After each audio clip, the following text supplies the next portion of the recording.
I confronted my grandpa's neighbor because she was blasting loud sounds that were scaring our dog, but instead of turning it down, she said my liver looks delicious. Today, she put a dead bird on our doorstep.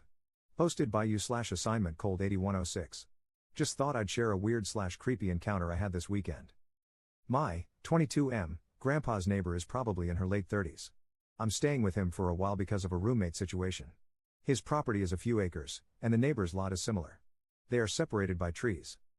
My grandpa has a dog, an old German Shepherd. He's gotten sensitive to noises lately. Here's the problem. The neighbor is a Halloween fanatic. My grandpa said she puts her Halloween decor up in late August, but the issue isn't the decor, it's that she's got this odd soundscape. The soundscape includes a fireworks/gunshot type cluster of bangs that happen every so often. Given the distance between the homes, we shouldn't be able to hear any of it. Anyway, she runs it from about 5 p.m. until 10 p.m. They don't get trick-or-treaters or anything in this area, the houses are too far apart and have long private drives. So all of this is just for herself. My grandpa is too nice and conflict avoidant to do anything about it, but I feel so bad for the dog. After a day of the sounds triggering the dog, I went over and introduced myself. It was my first time meeting her, so I didn't want to immediately launch into my complaint. I went along with some conversation to build rapport. She was extremely chatty at first, asked a lot of questions about me, and even tried to guess my ethnicity. I have a racially ambiguous face, and she wanted to prove she could read my features or whatever. From there, she started telling me which celebrities I remind her of. I hadn't heard of any of them, and then she started talking about horror movies. I couldn't get a word in, so I had to interrupt her. I explained about our dog and started with, maybe you could consider using a different soundscape or turning it down? As soon as I brought this up, she got all cold. Her whole demeanor toward me changed, but she did agree to turn it down. She didn't. So I showed up at her door for the second time, yesterday. This is when it got weird. She answered the door in full costume and was putting on a character that she didn't feel the need to drop while talking to me. I tried to let her know I was going to make a noise complaint if she didn't adjust her soundscape. I asked her why she hadn't turned it down, but she ignored my question and instead told me I looked like I had a delicious liver, WTF. It's hard to express how frustrating it was. I said nothing. I just stared at her, irritated, hoping she'd drop the act. Instead of getting serious, she kept the weird voice going and told me, lower your eyebrow, why are you so grumpy? She also tried to reach out slowly to touch my face or something. I just turned around and left. This woman was still in her effing character. She said something after me, but I wasn't able to make it out enough to quote it here. I got home and made a noise complaint. The cops took my statement, then went over and talked with her. No more soundscape. Peace and quiet. Today, she left a dead bird on the doorstep. Relevant comments. Commenter. Do you have proof, like a Ring camera recording? Because it could just be a coincidence. Ops response. It's not a Ring, but my grandpa has an old porch camera. It was her, I could tell from the Halloween wig. I'm just hoping the bird was already dead when she found it and not murdered. Commenter 2. Out of interest, what was her character? Ops response. So, unfortunately, I didn't ask. I didn't want to acknowledge it. I think it was just some kind of witch or demon costume, long white hair, long nails, red lipstick or face paint. She had on a robe with a hood that covered most of it, though. Commenter 3.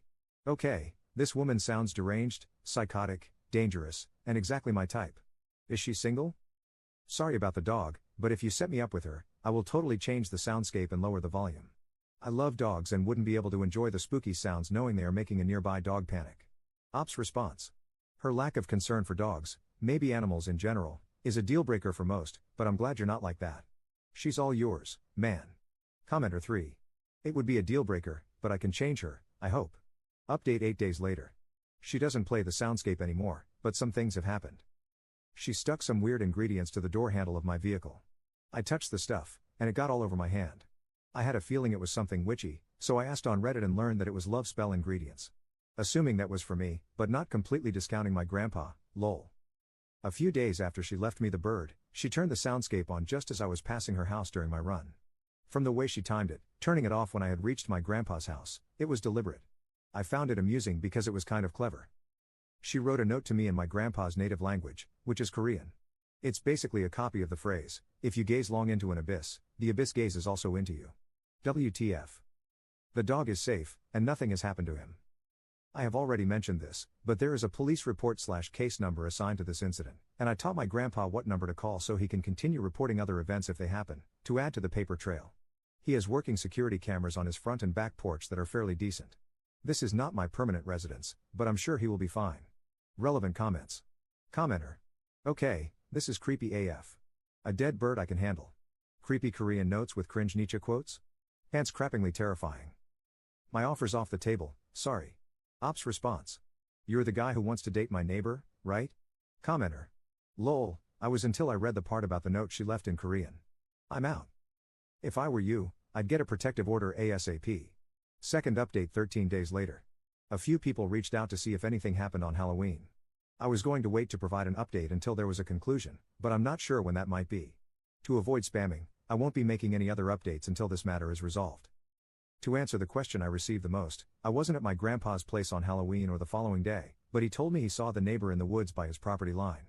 She was wearing a costume, something resembling the girl from The Ring. He said he noticed her standing there, facing the house, in the middle of the day on Halloween, but other than that, nothing happened. I was here on Saturday, and that's when she threw a party. It was raining, but you could hear the bass from her music, and there were cars in her driveway. Around 10 p.m., the doorbell rang, and when I answered, it was her, looking just like my grandpa had described, same costume. I couldn't see her face that well through all the hair, but I recognized her voice. She seemed panicked and was speaking so fast I couldn't make out everything she was saying, but the gist of it was that she needed help and wanted me to call an ambulance. Before I could process what was happening or even say anything, she hugged me. It wasn't really a normal hug, but I don't know how else to describe it.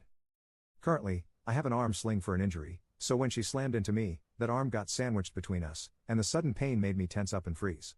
I genuinely thought she was in distress and believed her because it seemed different from the time she was acting like some character.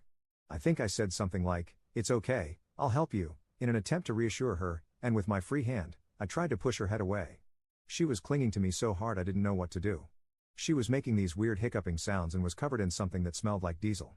The party was still going, so I just assumed it had something to do with that. Maybe she was intoxicated or under the influence of something. I told her I needed to get my phone so I could make the call. I asked her some questions, but she didn't answer. She eventually calmed down and let me go. She stood by the door, silent. I wanted to get my phone first anyway, but by the time I returned, she was gone. I checked the camera, and it showed she had walked off the porch. The police took 50 minutes to arrive that night. I explained what happened and showed them the porch camera footage. They went to her house for a wellness check, and an ambulance showed up too. They told me to stay at my house, so I didn't go with them. Today, she came by looking normal. She asked why I called the cops on her party and completely denied it was her at my door the other night. I didn't bother with the conversation after that, I just shut the door in her face. Since my last update, she has found my Reddit account, so I won't disclose any next steps. I thought about not posting any more updates altogether, but I felt bad about leaving people hanging. Op in the comments. I'm 6 feet 2 inches, and the top of her head barely reached my shoulder. Her lunge at me was sudden, I don't understand why she did that. I definitely didn't see it coming. I was straining to listen to what she was saying because she was talking so fast and at a low volume. It was raining really hard, and I couldn't see her face, which might have helped me hear her better, if that makes sense. In the middle of whatever she was saying, she hugged me. It totally threw me off, but I thought she was in a crisis, and fighting her off wasn't my first instinct. The shooting pain from her pressing into my injury made me freeze up too. All of this happened really fast, and I didn't have time to process anything. When I write it out, it seems like there was time, but there wasn't. In hindsight, the more I think back to how she behaved, she was in character and definitely doing her acting thing all over again. I feel so stupid for falling for whatever that was because I immediately focused on helping. Third update 3 months later. This will be my final update. I'll get the sad part over with first. My grandpa's dog died, from old age, at the end of last year. I was with him when it happened. It was something we were anticipating, so I don't suspect the neighbor at all. My grandpa was devastated though, because they were both old guys together. But he also never went anywhere because of his dog. After the dog died, I convinced my grandpa to go visit my parents with me. TLDR, I, finally, have been granted a protection order, specifically, a court-ordered one, which is why I held off on my update. It was a frustrating experience and more complicated because it involved a neighbor. Additionally, they initially didn't see a significant risk factor. I ended up moving, which I believe helped the process. There has been no contact from her since the order. Some things that happen between updates. 1. There's a homeless guy who has a dog. He's always at this gas station I go to. I decided to find him and donate the jacket our dog used to wear. It was a really nice one from Carhartt. I gave him the jacket, then went inside. When I came out, he told me someone was touching my motorcycle. His description wasn't great, he's a man of few words, and most of them were incoherent, but he did say it was a woman. The CCTV footage was poor quality and low frame rate. The owner let me record the screen with my phone. She either parked out of frame somewhere or had walked, but it looked like it could be her. This entire experience sadly made me realize that I think I'm kinda face blind. It was difficult to tell what she was doing, but it didn't look like much. 2. She called my mom's small business with a fake accent to ask about me. I have no association with the business. I have no idea how she found it. My mom remarried, so even our last names are different. 3. I had roses delivered to me on a few occasions. Ironically, it was the first time I had ever received flowers. I put on welding gloves to throw them in the trash, but when I came home, my grandpa had displayed them in a vase in his house. Explaining stalking to my grandpa has been a struggle, after which he told me that it had nothing to do with the roses. 4. She paid a random person to approach me while I was in a grocery store. This person asked me questions, none of them stood out to me, some I didn't understand. My mind blanked a little because his approach was so abrupt. He came back shortly after his attempt to engage me to apologize and tell me he was paid to ask me things. I was still very confused at this point. I thought I was about to experience an influencer in the wild or something. He offered to take me outside to point out the car. I got paranoid because he was being so pushy about it, and I was already half restrained by my own arm sling at the time. He also refused to tell me anything, wouldn't even say if it was a male or female, unless I went outside with him. 5. I used to work at a barber shop, so I cut my own hair, and she claimed she had my hair clippings, which she took from the trash for something called her poppet. She said she does stuff to it to bring me comfort when I'm in pain and to make me feel good. 6. This was probably the worst one because it took a mental health toll on me. Although I moved, she developed a habit of trying to convince me she was around me, having small influences over or involvement in my day. I didn't necessarily believe her, but it impacted my ability to let my guard down. So I decided to test this. I posted a video on Reddit to this account, stressing about an incident that the people in that subreddit probably thought I was a clown for asking about. But I knew she monitored my account. I also suspected she was monitoring my friend's Instagram account, through which she was sussing out information about me and my whereabouts indirectly. I had him post his POV of the same incident I had posted on Reddit. Anyway, I mostly did this to soothe my own paranoia. It felt reassuring to have some kind of proof that she was just making guesses to get under my skin because eventually, I received a cryptic message about how she was responsible for it and that it was just a warm-up. No sweetheart, it was the abyss, gazing right back.